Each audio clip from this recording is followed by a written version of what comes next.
दिनभरिको काम भलिबल हेर्न जाऊँ भने जस्तै आज चाहिँ म भलिबल हेर्न आएको छु। साथीहरू देख्न सक्नुहुन्छ र एकजना चाहिँ लडिसक्नु भएको छ, खेलाडी देख्न सक्नुहुन्छ। छोटो सो क्लिप साथीहरू एकदम मजाले लड्नु भएको छ है साथीहरू।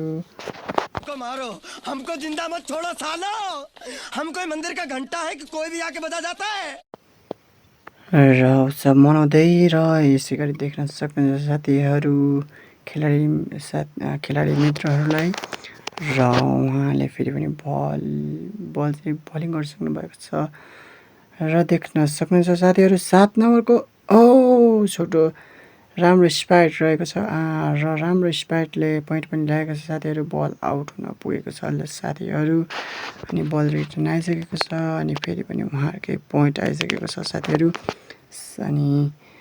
अनि फेरि पनि बलिङ सुरु भइसकेको छ साथीहरू अनि देख्न सक्नुहुन्छ 1 नम्बरको राम्रो प्लेस बल रहेको छ 1 नम्बरको साथीहरू। 1 नम्बरको राम्रो प्लेस रहेको छ अनि दिनभरि जे साथीहरू आज चाहिँ रमाइलो भयो अनि 2 नम्बरले बलिङ गर्दै हुनुहुन्छ साथीहरू।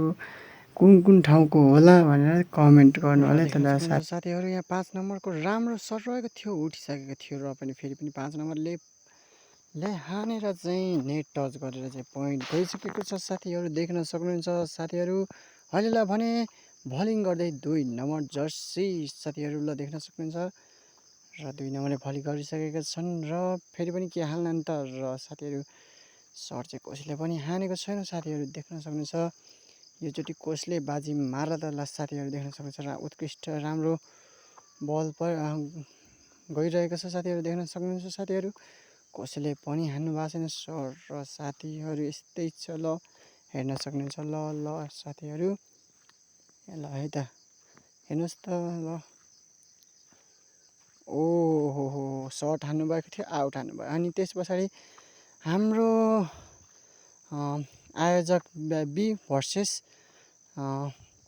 धर्मदेवी 5 को चाहिँ परिरहेको छ साथीहरू अनि देख्न सक्नुहुन्छ साथीहरू। यस्तो खेल भइरहेको छ। हाम्रो सानो भाइ पनि खेलिरहेको छ साथीहरू।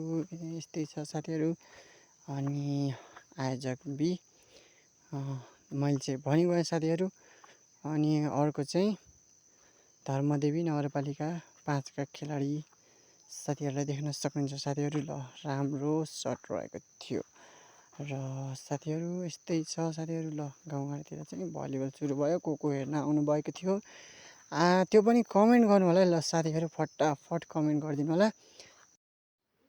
भलिबल हेरिसकेर साथीहरू म चाहिँ आफ्नो घरतिर गएँ र आजको ब्लग कस्तो लाग्यो लाइक कमेन्ट गरिदिनु होला है साथीहरू।